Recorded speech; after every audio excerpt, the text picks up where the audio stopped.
What is going on, everybody? Welcome on into the Gang of Three. Again, it's a different looking Gang of Three. Some would argue maybe even a better looking Gang of Three than normal, even though we still got Pete here. So that, that does what it does. But we got a great show planned for you here tonight, talking Browns. And we've got a great panel, and I already see the comments going crazy. So we're glad you're here. We're glad you're joining us here on the OBR streaming network. Before we get into the show, remember, I'm going to put the QR code up right here. You can scan it with your phone, get over to the OBR.com, hit subscribe, and you too can be a part of the oldest, largest Cleveland Browns coverage site in all of Cleveland. All you got to do is scan that QR code with your phone. Make sure you're subscribed, and you get all the best written material from people like my colleagues here, people like the rest of my colleagues at the OBR, and then you get to hang out with us. You get to be on the forums, all that kind of stuff. It all happens at the OBR.com, so make sure you get subscribed. We've got a great show planned for you here on this Monday night, the snowy, terrible Monday night here in Cleveland. Feels like football season, so we're talking football.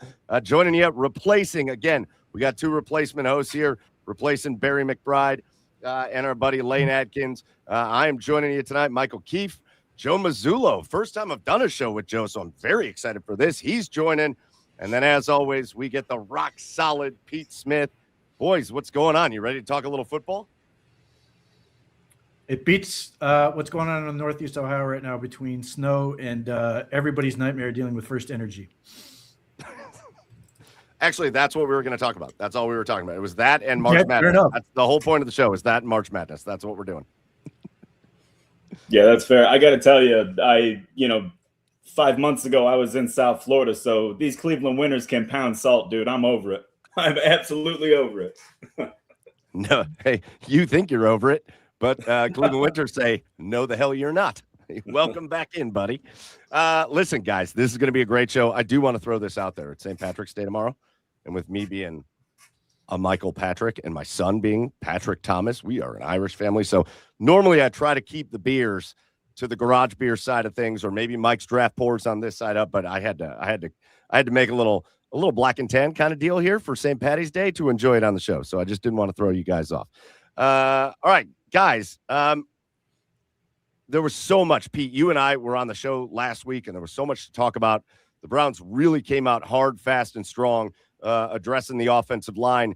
And it's what we've talked about pretty much the whole stretch of the way. And now it's just kind of been a little bit of silence. We know they also address linebacker. They address that blocking tight end. But now here we sit, March 16th. I don't know. Maybe it's just because I'm stupid, but I just keep refreshing Twitter to see if anything is going to happen. Always. Not much happening. So, Pete, give us a little heads up here. Joe, you chime in too on just, we've got a full month and a half basically until the draft. So if you're a Browns fan, are there any more expectations that you should get any more dings about the Browns and any moves they might make? Absolutely. It's just a question of how long it's going to take. We're in that period where, between contract negotiations and some players getting healthy, some teams waiting out demands, this could take a while. I mean, it's crazy. People talk about free agency being over on March 11th, and like in years past, we had like Jadeveon Clowney sign in June. So it can go for a while, and they've got work to do. They still need whether or not it's going to happen in free agency or some other mechanism, they still have needs at tight end. They still have a need at quarterback.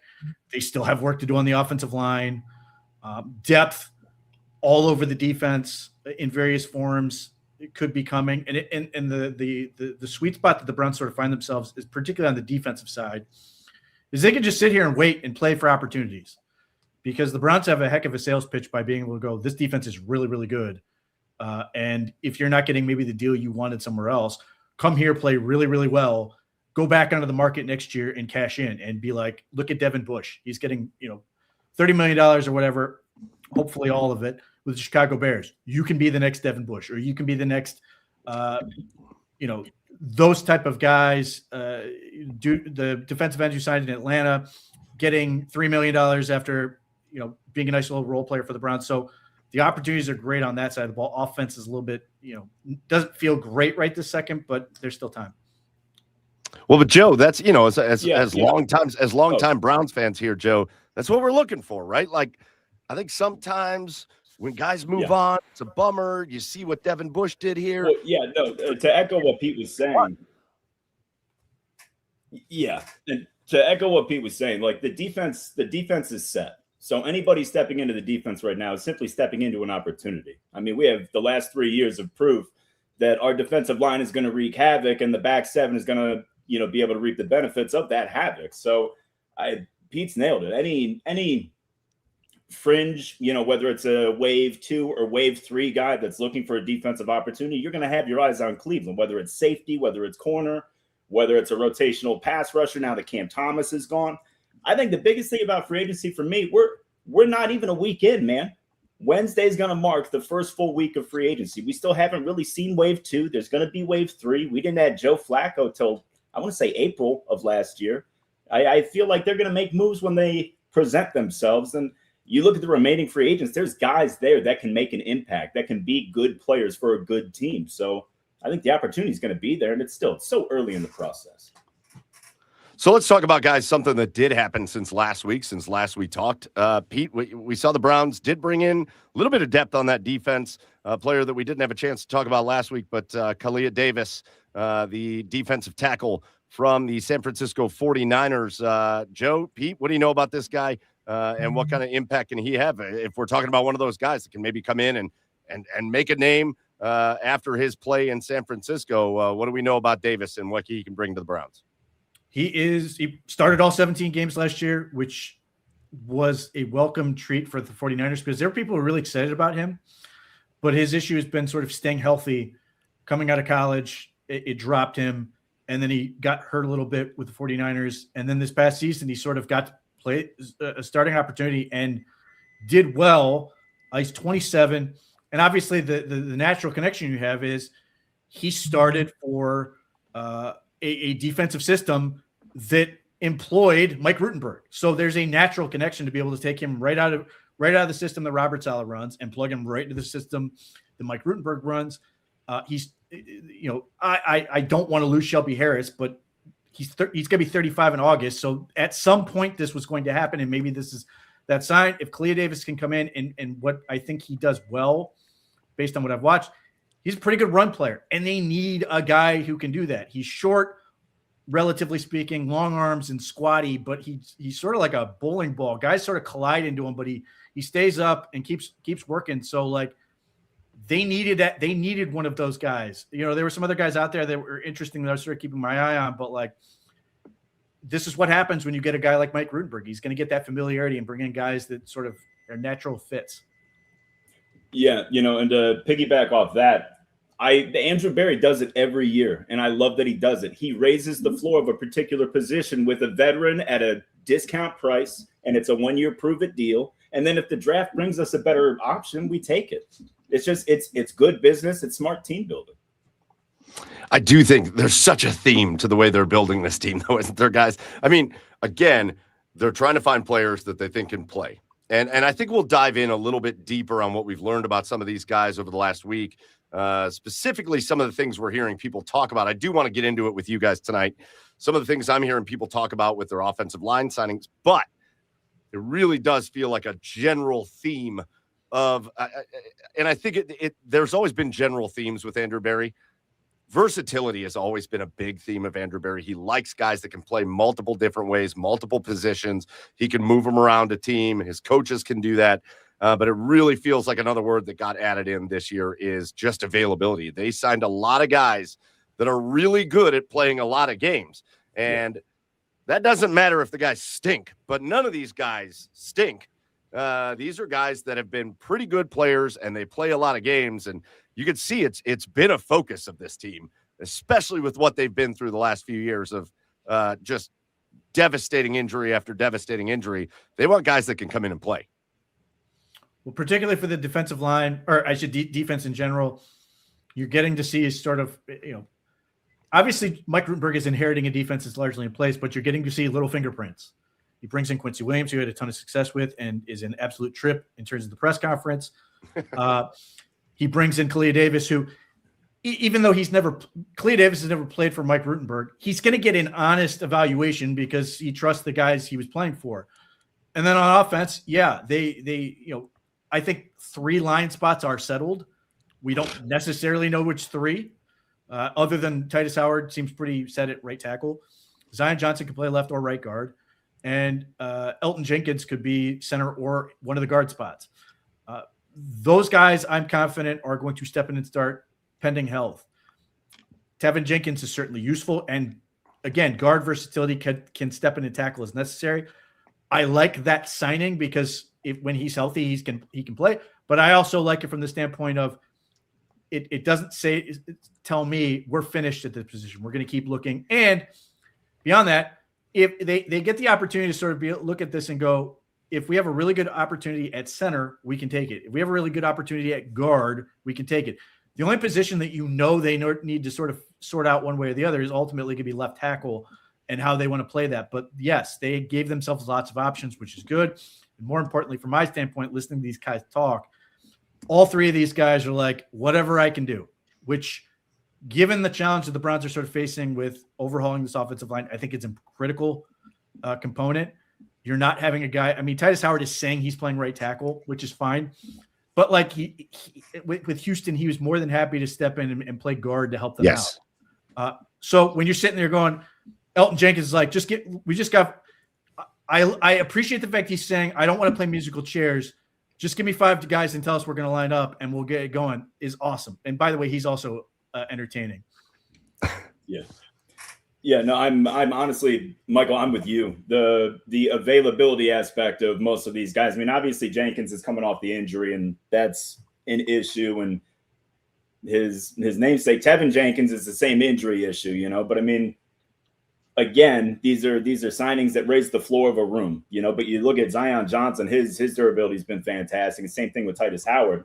Now, the only thing that because I think we all would feel more comfortable if we found that left tackle in round 1, whether it's Freeling at 6 or whether it's Lomu or Caden Proctor or whoever at 24.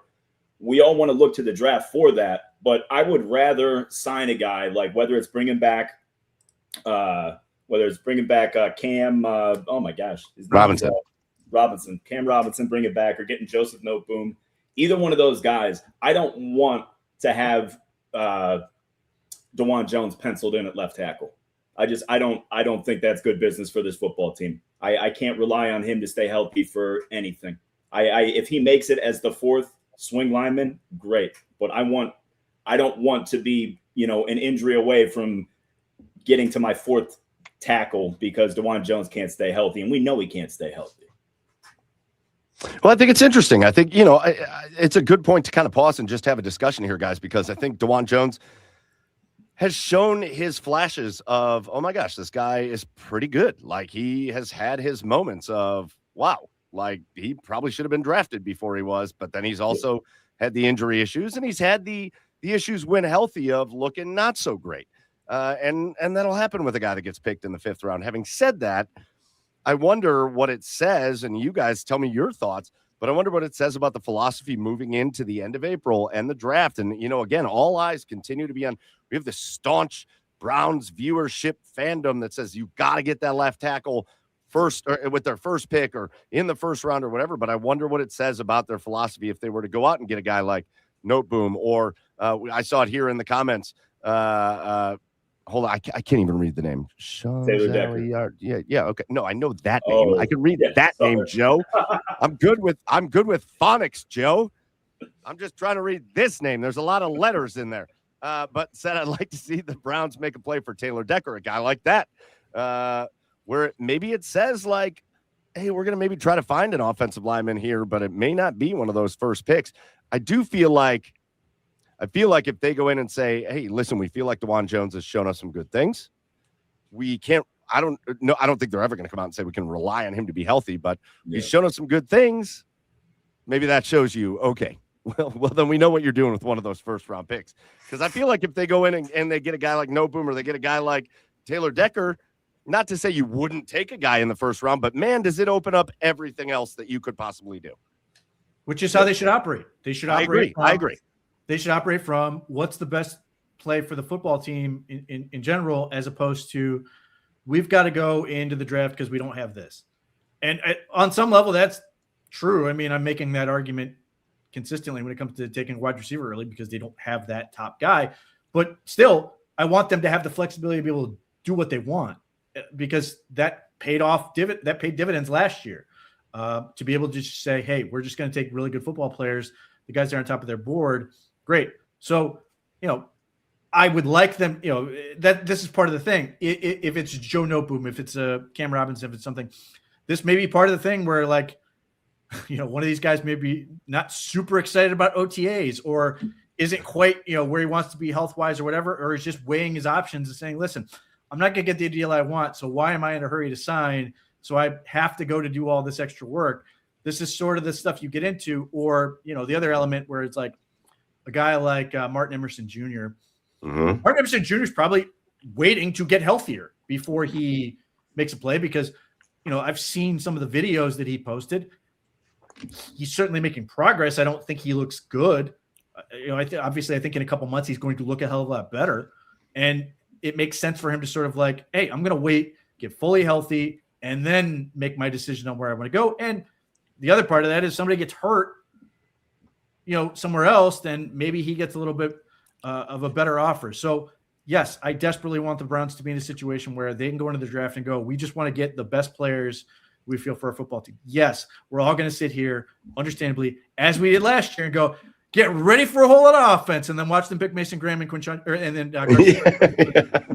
But hey, that worked out in so far as, yes, they kicked the can down the road on a few of these things, but ultimately they got really good football players. Yeah, and one thing that I'll say is the further removed from the season we've gotten is like the further like away from we have to go offense, we have to go line, we have to go receiver that I get. Because at the end of the year, like you couldn't have presented a scenario where I don't go wide receiver or offensive tackle with both 6 and 24. Like Right. it wasn't even discussion. But as we move forward, there's gonna be somebody at 6 that might be a little rough for us to pass up. And if we can't swing a trade down, maybe they do that. If they can raise the floor of that left tackle position by signing a Cam Robinson or a Joseph Noteboom. I want to say this, Mike, because I don't have a problem with DeJuan Jones, the player. Like there's obviously there's imperfections there. Like he's for his size, he's a wildly finesse player. He's not a power player, but his feet are so good and his length is so impressive. If this were Madden and you could turn off injuries, that's our long-term left tackle. Right. He's a mountain. He is. Like he's a pain in the ass to get around. And you can certainly do better, but he would not, if it weren't for injuries, I wouldn't be like, oh man, we have to figure out left tackle or we're screwed. It's just, unfortunately for him and for his build and everything like that, you just can't trust him. He's such a talented kid, but you can't trust him. I don't know why that's not inserted into the collective bargaining agreement. No injuries, but yeah, they got to work that out. It seems easy. It seems like a pretty damn easy. Both sides would be in favor. Yeah, correct. 0 injuries allowed. Everybody sign here. But it's been so I found since they've made the moves they've made on the offensive line, I've now found it to be just when it comes to the people who get paid to talk about the Browns, I've found it to be very nitpicky. And I keep going back to, and maybe I'm wrong because I've don't tell my wife I've said this, but I've been wrong a couple of times in my life. But in my opinion, you don't need 5 all-pro players across an offensive line to make a good offensive line. But the problem is with what they're talking about, they're talking about, Zion Johnson and his PFF rating for the run game is this, but the pass game is this, and Titus Howard, his PFF grade for the run game is this, but the pass game is this. And I'm finding that people are judging the moves that they're making based on the fact that these aren't guys who are like Linderbaum this year set the market at center, right? Like biggest contract ever for a center. They're not that group of guys. They went out, in my opinion, what they did was found some pretty good players that have flaws. But again, in my opinion, you can build an offensive line, a really good offensive line with pretty good players. And I don't know, maybe I'm up base. Do you guys think they should have taken bigger swings out there? Well, I mean, when it comes to Zion Johnson, they made a bet. I think they made a bet on reasonable grounds. The 4,500 snaps. He's an incredible athlete. the natural progression of offensive linemen, it could be a situation where this is right where he's going to hit his prime and could be a really, really good player. And George Warhop, the offensive line coach, is, I'm sure, in their ear saying, I can get it out of him.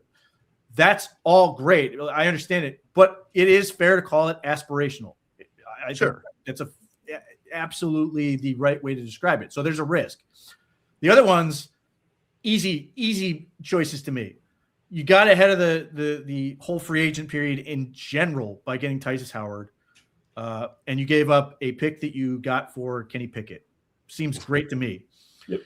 And then Elgton Jenkins was fantastic, and perhaps the Tytus Howard move, or the Elgton Jenkins doesn't sign unless the Browns went out and got Tytus Howard, since Tytus Howard was a major recruiting element for Elgton Jenkins, who incidentally was being targeted by the Houston Texans to sign there. So finally, Andrew Berry, look, there's so much work to do, but you're just inching your way back towards the Deshaun Watson trade with the Houston Texans. You just make little moves.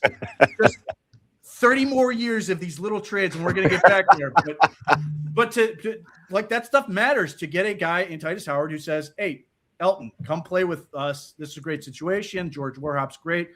We're going to turn this thing around. Great. Like, that stuff does matter. So I love those two contracts in terms of neither one tells me that you are satisfied. They are good moves, but they don't tell me the Browns are like, well, we're done for 5 years. They're saying, listen, we've addressed the position, but you've got to find some you've got to find a future. Zion Johnson, you are making a hefty bet. That's fine. It's got to pay off or it's going to hurt. But the other ones are just sensible. Yeah, I agree with that, and it's like a common theme with everything that I say with this team, but like they're raising the floor of these positions. They're just making sure that worst case scenario, if we don't find the tackle we want, we have this in place, or we have that in place. And again, if they can bring in another vet to get that tackle, that would be awesome. If you don't mind, I have a question for the two of you guys. In the event that they re-sign Cam Robinson, right? And we at least have that floor at left tackle, so we don't feel the need to go anywhere, okay? At number 6, who is the one defensive player that would give you the most pause? And obviously, I'm not trying to challenge Mekhi Lemon at 6, Pete, but in the event he goes 5th, how would you handle that 6th pick? You could just see Pete getting angry there. You could see him getting angry. I just get in front of it. There's two components to this. One is we've got to find out what, if anything, is going on with Caleb Downs. Yeah. I'm not going to speculate anything other than to say he was flagged by the medical recheck. Yeah. Boom. Figure that part out. Yeah. Because if he's healthy, it's a different equation. If there's some lingering thing, we may find out on draft day where, like, this isn't going to go the way we want. So I don't have a problem with him.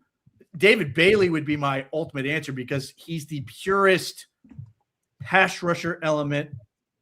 Obviously, I argued for Abdul Carter last year, but they have big run-stopping presence that can sort of clog things up and get them into obvious passing downs. Yeah. Myles Garrett is obviously just an absolute terror on one side, but if it's not him, so often it's either – it's got to be a stunt where somebody's coming on block or something, there isn't that guy who's like, nope, no problem. Like the Houston Texans have the pair. They have Danielle Hunter and they have Will Anderson. You're just like, this is absolute hell to be in. Nightmare. Yeah. So, that is certainly a tantalizing option. On the other hand, I don't hate the idea of Caleb Downs being a slot player and being essentially Jalen Petrie for the Houston Texans, because that's the other thing where I sit there. If I'm going to be jealous of the Houston Texans, there's two things. They have those two edge guys, and then they have this nickel who just wrecks stuff. And you just like, you sit there and you watch the Brown defense, you're like, this is really good. And then you sit there and go, man, there's that missing ingredient. And both of those guys could be that missing ingredient. So I would say right to second David Bailey because I know more confidently about his health, but I'm not opposed to Caleb Downs on that scenario. Yeah. And the names may be the same. I just maybe some additional thoughts. One, you left the Steelers out there when you talked about the double, and you got to bring the Steelers up because you got to bring up Highsmith creating all the pressure and doing all the work, and then TJ Watt just like getting all the easy sacks. Yeah. You got to always bring that up. No, but the Downs conversation is very interesting for me because if the reports of him being that good as far as a guy that when Dane Brugler's out here saying I talked to all these scouts and asked them what safeties they've ever scouted that were as good as Caleb Downs, and they all said nobody. If he's that good, I forget about the offense defense conversation. If he's that good, okay. If the medicals check out, I wouldn't pause for a second if I think he can be a game-breaking defensive player in the secondary. Like a literal, I hesitate to even say Pro Bowl because what does that even matter anymore? But a guy that literally will impact the game every time he's on the field. You'll know he's on the field. The other team will feel him on the field. I can come up with a list of those kind of safeties. If he's that kind of guy, I don't care who else is on the board. I'm fine with taking him. And David Bailey. If David Bailey were to fall, I think a lot of people will say Arvell Reese. I like Arvell Reese a lot. I'm not 100% sold that I would go that direction. But David Bailey, you're going to tell me you're going to put that guy across from Myles Garrett, and then you're going to put Mason Graham on the inside and Mike Hall, and we're going to fill out the rest of that. And you're going to have the two linebackers going crazy there too, and you're just going to give that guy a run at it. Yeah, I wouldn't be mad even if they did if they did that and drafted whatever Concepcion at 24, and that's the way they approach the draft. I would love for them to get. All I care about at 6 is you get a guy that's going to wreck the game every time he's out on the field. That's what you do at 6. I don't care whether it's offense or defense. I don't care. Simple. It's simple. Like that, and that should be. Look, I get it, and I like Monroe Freeling, but I totally understand. It's not a what is he now? It's what he's going to be. Mm-hmm. But I think you nailed it. I think that's. It's the 6th pick in the draft. Like I can't get past it. It's the 6th pick in the draft, and I get it. Like just from a totality, there isn't like the ultimate blue chip players. And if you want to say there is, it might be the running back. So right. So like, yes, you can sort of take this conversation and go, yeah, I mean, the difference between 1 and 12 or 1 and 15 might be relatively small, but I still got to sit here and go, yeah, but it's the 6th pick in the draft. Like I don't want to be sitting here like listening to people hate the kid because he's not ready. Whether or not, speculating that based on what he's done, he started 17 games and he's got a lot of work to do. If he's not ready year 1 and people are like, we used the 6th pick in the draft on this, like in that sense, I think the conversation has become very NBA draft-like as opposed to NFL draft-like, where NBA draft, you're constantly taking guys. You're like, yeah, we'll see in a couple of years. They got to grow into it. They got to figure out we're taking these kids who are 18 and yeah. The NFL typically isn't like that. Maybe this is a draft where it's different, but I think, yes, 6th pick should be expecting a guy who's going to come in and be good right away. Yeah. Well, if in the case that we're talking with, Monroe Freeling and maybe not starting right away, if it's a premium position like that, I think that'd be okay, especially if we have a veteran that could sit in front for a handful of games. I mean, truth be told, the fan base is going to be fired up if anybody isn't an instant success. That's how it works, But I got to tell you, the one name on defense that I can't get out of my head, I really like Ruben Bain. I know the arm length is an issue. He's a beast. You want to talk about game wrecker, right? Like you saw him terrorize the entire playoffs. Like I think he's a rock star. I think putting him across from Myles and that defense, I think it would be a hell of a lot of fun to watch. There's definitely guys that I would take ahead of him, and I lean strongly towards the offensive side of the ball, but I'd be thrilled with Ruben Bain. I mean, Bailey too, and Caleb Downs, if the knee checks out. You're talking about rock stars, man. They're good players. Yeah, I'm glad I don't have to make the decision on Bain with all the mitigating factors. But I'll say this. I thought for a large part of the college season, he should have been the Heisman favorite, and he absolutely should have been invited to New York, and he didn't get either. Yeah. He's a stud. And but again, It all boils down to this. Walk away with a stud. Walk away with a game wrecker. And if it's a left tackle, let it be a left tackle. If it's a wide receiver, you guys know, Pete, you and I have been on the same page on this the whole way. I want them to get a wide receiver at 6. I still want that. I still want that even with this conversation, because nothing has shown me that I want that more than this free agency period where Alec Pierce is signing $29 million deals. I want a wide receiver on a rookie deal at 6, please, and thank you, because you're not going to get one in free agency. But even with what you guys are saying, if Monroe Freeling needs a year, look at Walker out of Green Bay, goes and signs a 1-year, $10 million deal. Like, I think that's what these other guys that are available right now probably going to be like. Taylor Decker's probably looking at a 1-year kind of prove it deal.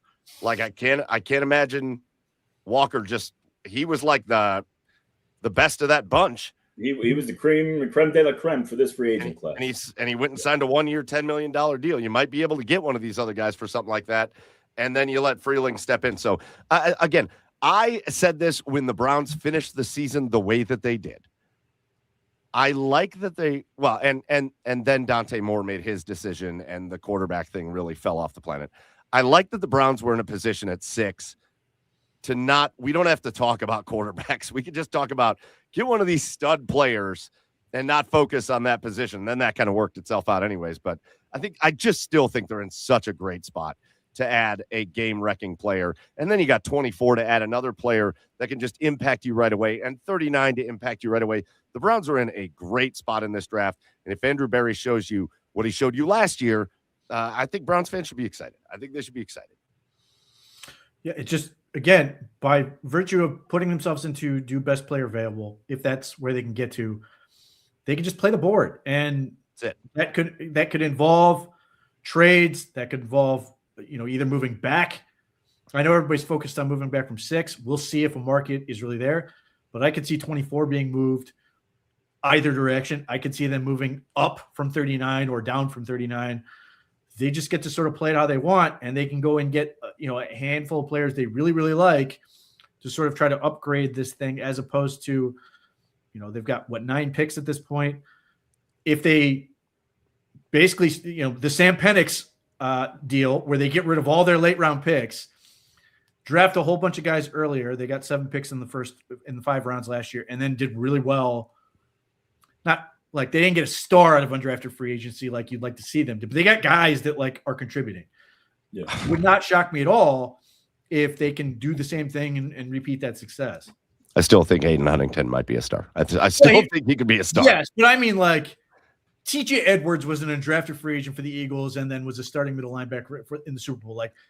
I've been a big proponent to 2023 of how the Browns have sort of set up their undrafted free agency, which has Ronnie Hickman has been a wild success for what they're trying to do. Yes. I still like Mahmoud Diabate and all this, but they've done this. They've set this up and they've sort of scripted out. And I'm waiting for them to get that guy. And maybe it's going to be Isaiah Bond, who I'm intrigued to see what he can do in another year. Maybe it's Aiden Huntington. One of these guys, eventually they're going to hit the guy where they get a guy who ends up getting a second, not just restricted tender deal, but eventually gets a real extension, contract extension where you're this is a fixture of our team, as opposed to, we found this nice thing. D'Anthony Bell was a successful move, but they haven't sort of broken through and gotten that big star. Yeah. Well, I think Hickman's the closest thing we've come to, right? I mean, this is going into his second full year as the starter. He played pretty well last year. So Hickman's been a nice find, but I'm with you, and that's one thing that I would want the Browns to do. I know we could use the safety, we could definitely use corner depth. I think those are 2 positions that Barry's actually pretty damn good with identifying talent. I would love to see them wait until day 3, if not even later, to address those positions and load up on the front, whether it's defensive or offensive. Get some receivers, maybe another tight end.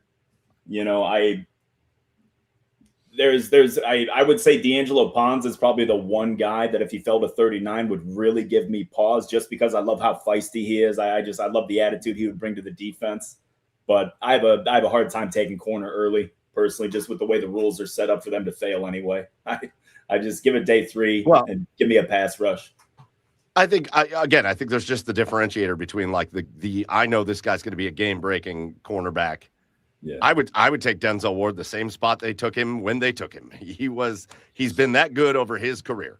But if the playoffs didn't show you that, how many guys in the playoffs were mid to late round contributing really good players in the draft or in the playoffs that got drafted in those later parts of the draft. Yeah, at corner, I 100% agree with you.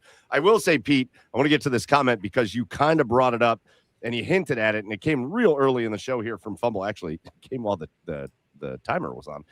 But Fumble wants to know, do you think, so get into what you were talking about there. Is a trade down from 6 more likely, or is a trade down from 24 more likely if they were to make that move?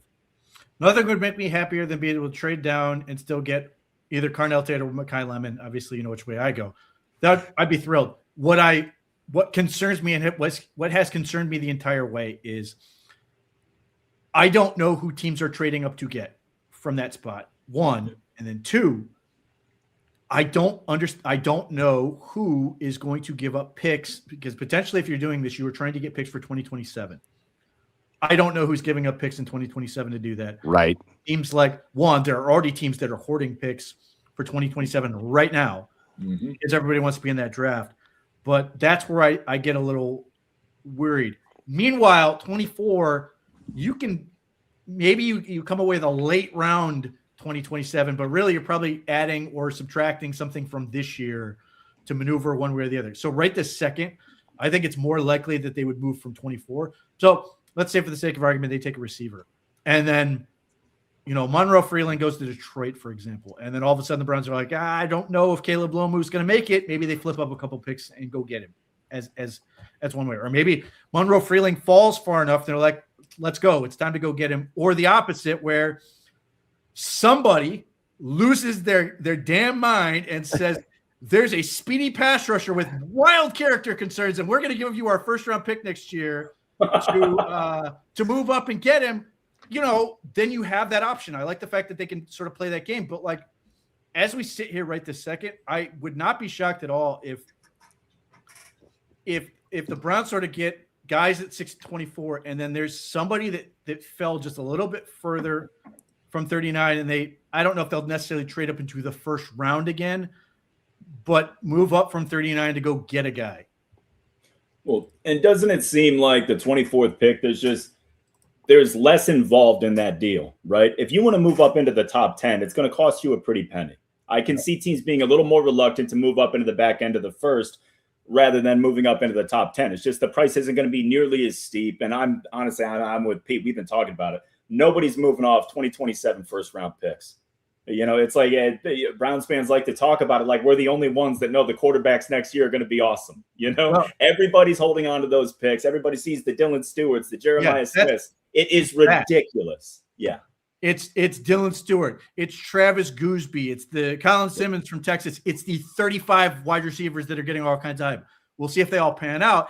But half of them are playing just at Texas this year thanks to the portal. It's crazy how much talent's going to be there. And yes, the quarterbacks are certainly going to be a big part of it. But yeah, there's just a lot of guys. That's also why, my whole thing is get a receiver at 6, and then perfect world, you get your quarterback in the first round next year, fingers crossed, and then get another receiver in the second round, and then really have this thing amped up. Can I, for a minute, can I please pause you guys for a hot second? Because I don't disagree with anything you're saying, but I think we do this every year. I think every year the next year is going to be the year. We were doing it last year. Yep. Nobody was even talking about Fernando Mendoza last year. Nobody at this time, March 16th of 2025, Fernando Mendoza's name didn't come out of one person's mouth, but Drew Allers did, and Cade Klubnik's did, and Garrett Nussmeier's did, and Dante Moore's did, and all these names. This year was going to, oh my gosh, they're going to get it. They made that trade. The Browns made that trade with Jacksonville. First of all, everybody thought Jacksonville was going to suck because they always do, and then they didn't, and that part sucked.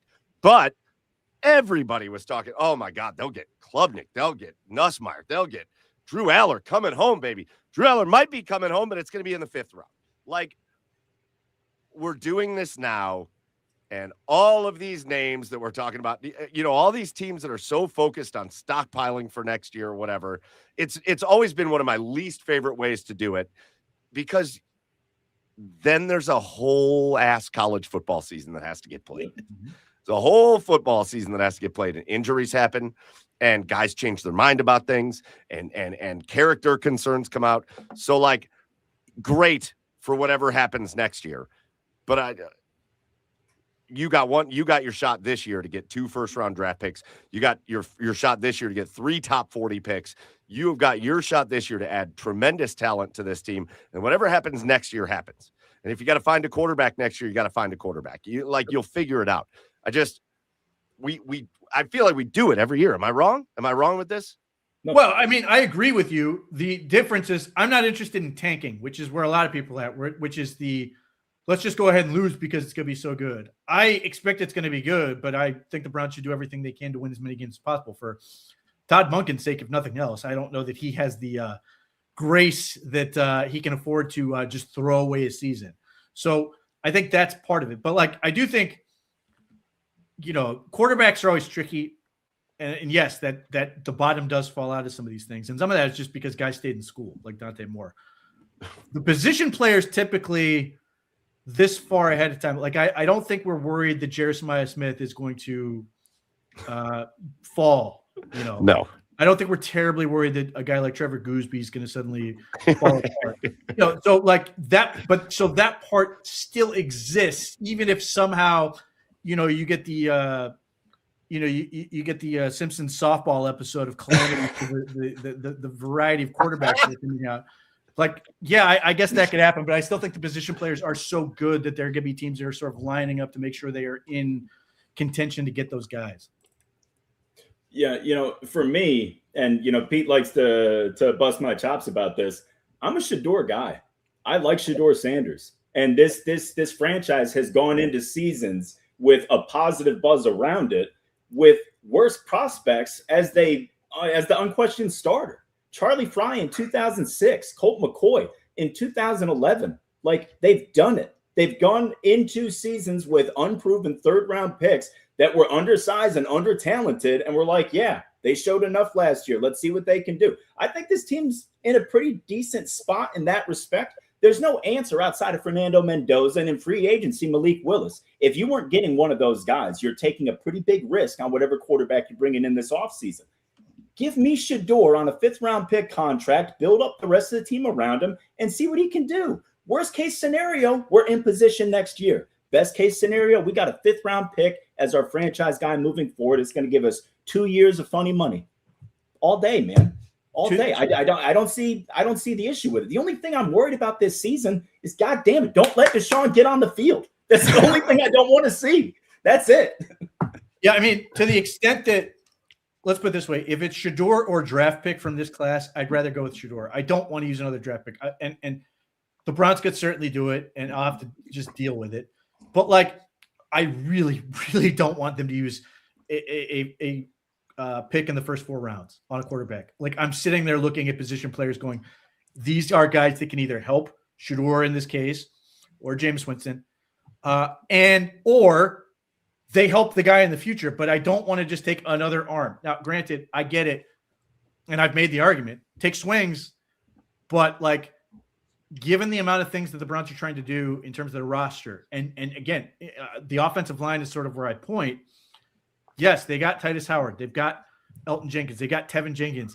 These are not concrete plans. These are guys that are setting you up to be okay right this second, but you got to bring in those guys behind you. So if you don't, and you do it to get more quarterbacks, and that's the other part. You had 2 quarterbacks. You, like, figure it out. See if they're good. Or bring in somebody else who's a veteran and make them beat it out regardless. What I don't want to do is now use another draft pick because, again, Todd Monken may sit there and go, I got to have X, and I get it, but, like, I don't want to be in a situation where they use another draft pick and then 2027 rolls around and then we are immediately basically just eradicating that guy's existence and moving on to another guy. That was the one sort of weird benefit of 2026 quarterback class not existing is we were fully prepared to be like, well, they got Dylan Gabriel and Shedeur Sanders. If it doesn't work, we're going to get another quarterback. Well, okay, fine.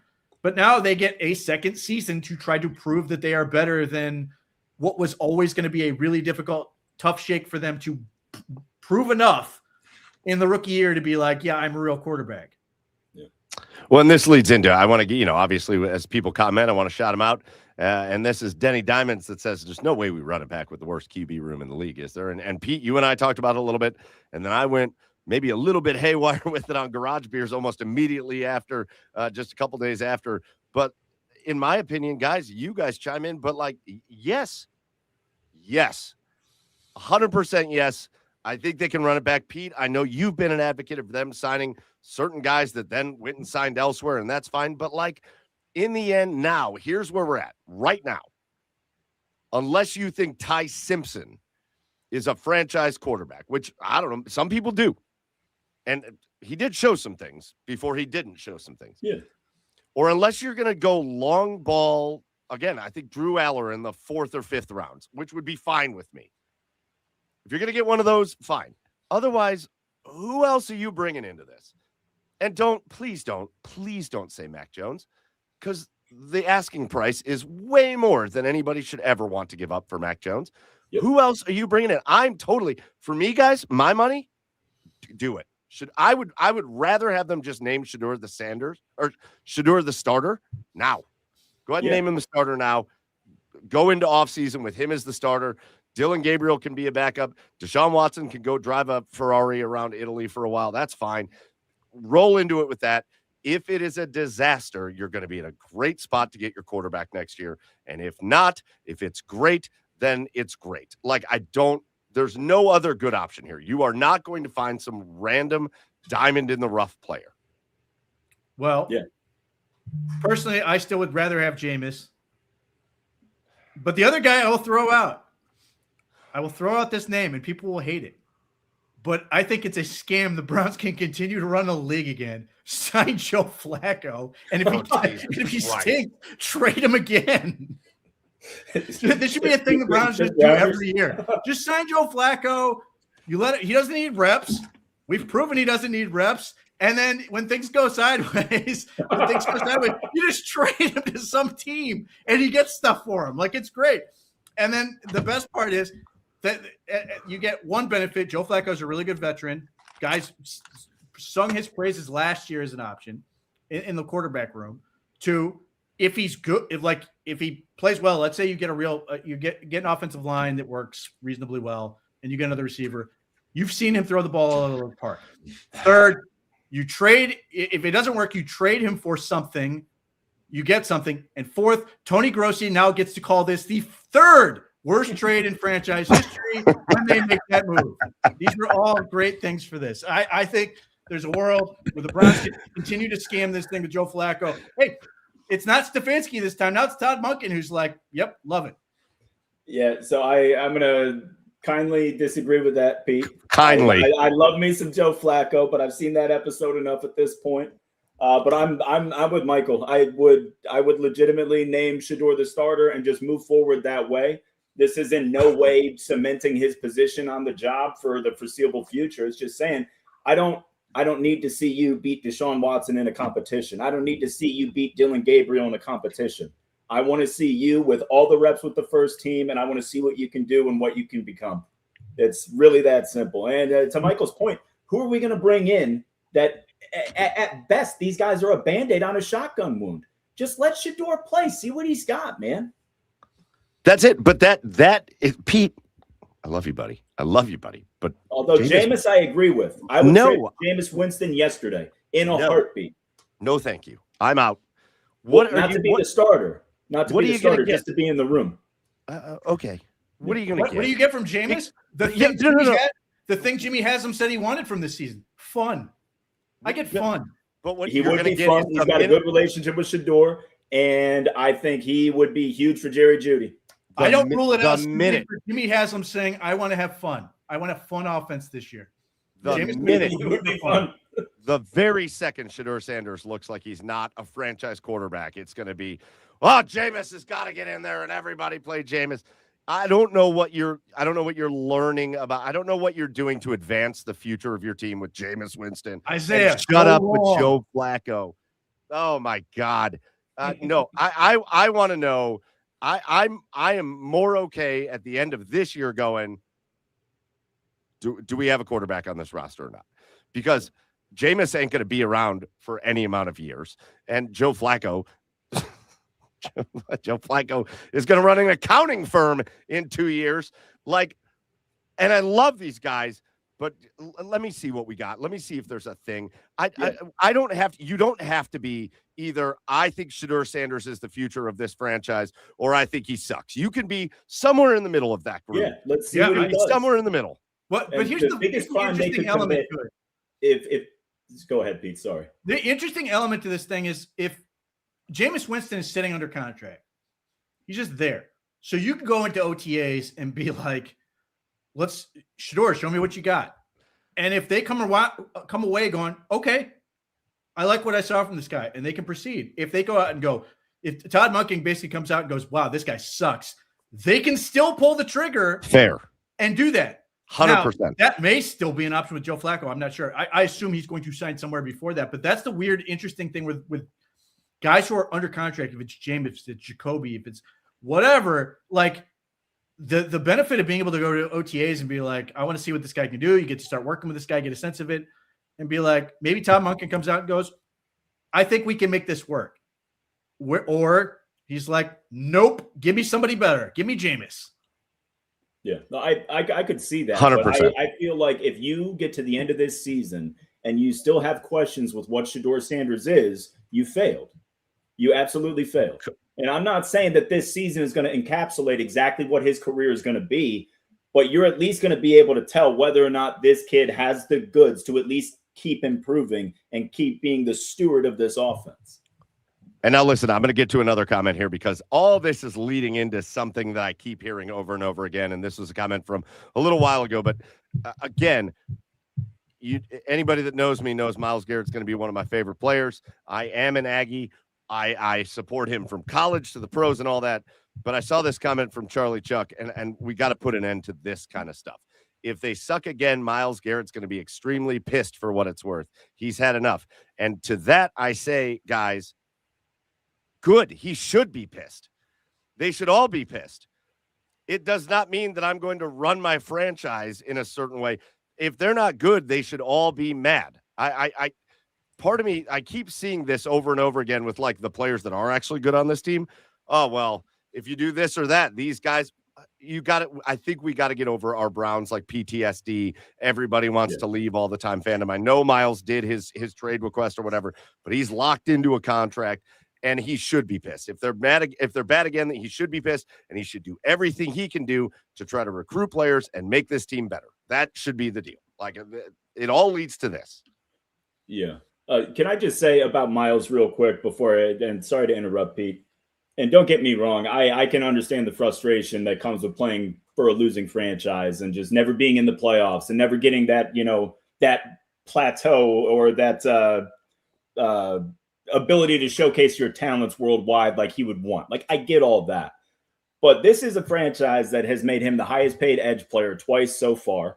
They made him look at the career he's had. Like, people talk about it like the Browns are dragging him to the depths of hell and he can't do it. He's a first ballot Hall of Famer. He's the single season sack record holder. Like, the offense sucks, so they haven't been winning. Myles Garrett is the most successful edge player ever, and Cleveland's had a lot to do with that. I feel like, oh, he's going to leave, he's going to want out. He's in an amazing situation, and if they figure out the offense, he's going to have a statue outside of the stadium for the rest of his life. Like the Browns, I feel like the Browns aren't doing him a disservice. They're not very good on offense right now, and that sucks. But I don't think he's going to force his way out. Well, he doesn't have very many options. He can either play or he can retire. Right.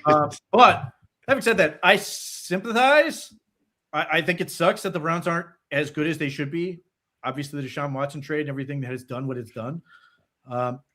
What I don't want to do is I don't want the Browns to operate like the Cavs did with LeBron the first time, where they basically kept throwing things at it that weren't very good ideas to try to desperately try to get over the hump / appease him. and a bunch of players that you basically forget existed on this team at that early era that you don't want to remember. Like, yes, I completely understand why Myles Garrett would be frustrated if they're not good, as he should be. But I don't want the Browns to now make bad decisions to try to fix that. Who's the David West of the NFL right now? Who's the David West that they're gonna Who's the dude? I mean, who's the dude they got from Washington? Anton Jameson? No, before that. Larry Hughes. Larry Hughes. Hughes. Let's go. Exactly. You don't want to remember these guys. Larry Hughes is one guy you all, do not want to you remember. you think the Eric Williams, Tony Bachie trade didn't pay dividends? Pete? Hey. Come on, dude. Don't worry, Mo Williams went for 50 once. Like, Yes. I don't want the Browns to operate in that fashion where you're like, we're gonna desperately overextend to try to make this thing work in a way that you know it's not gonna work. They've got to. Yes, Myles should be pissed. Myles should be frustrated. I get all those things. I hope that Chloe Kim is keeping him happy and all those things so that he is nice and focused on being the best he can be in his pursuit of 200 sacks. But I need the Browns to operate like a smart franchise, which obviously they did not do with the Deshaun Watson thing, but they did this last offseason. They were really, really smart for the most part. I need them to continue to do really smart things. Yeah, these old Cavs don't deserve to be catching strays, except for Sasha Pavlovich. He deserves all the strays. He deserves all the strays.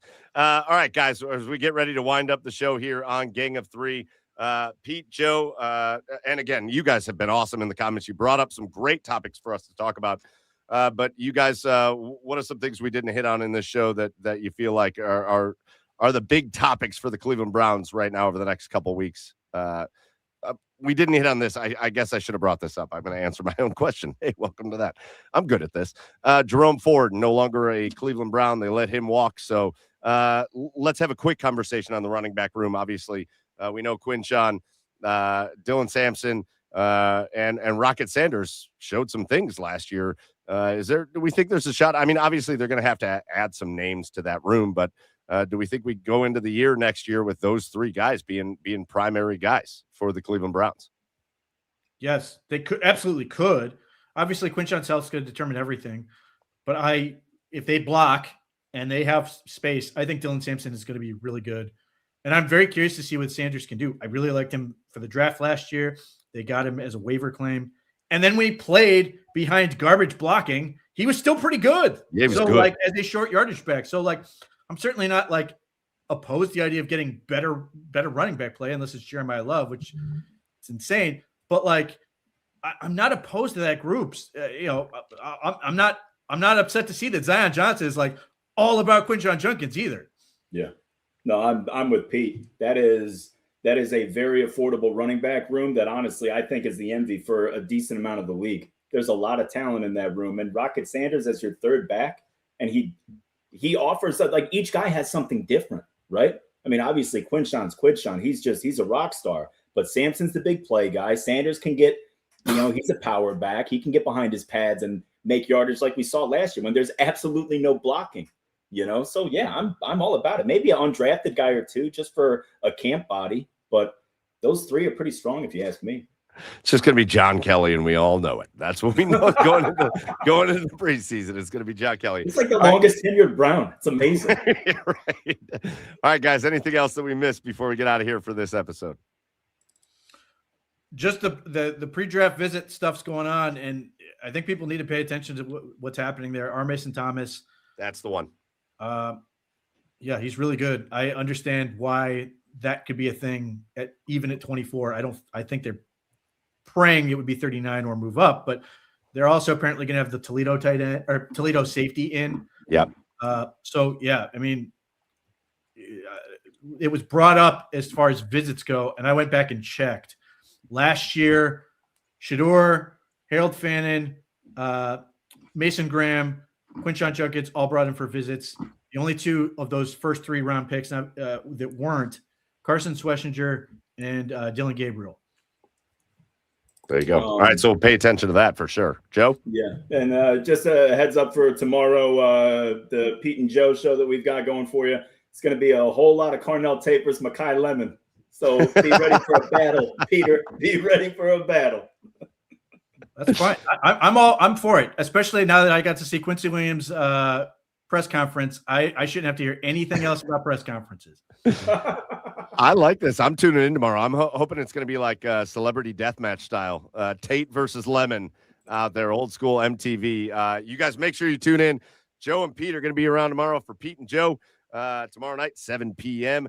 Wednesday, I'll be back with Fred at Inside the Browns Beat at 7 and Garage Beers at 9 o'clock. And then Thursday, This Side Up. It's all happening on the OBR streaming network. This has been an absolute blast with you two guys. Pete, it was a blast. I love stepping in, hanging out with you for a little bit. We don't get to do it enough, so when we do, it's great. And Joe, first time, man. First time hanging out, and certainly won't be the last time. It was a good time with you guys. You guys in the comments were absolutely phenomenal.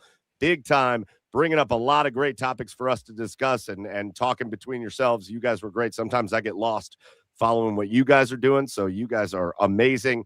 And thank you for joining us. Big thank you to the OBR for hosting us. Get over to the OBR.com and hit subscribe so you can also be a part of the largest and oldest independent Browns coverage site in all of Cleveland. But that's going to do it for us here on Gang of Three. You guys go have a great rest of your Monday night. For Pete Smith, for Joe Mazzulla, I'm Michael Keefe. See you later on the OBR streaming network. And until then, as always, go Browns. Go Browns.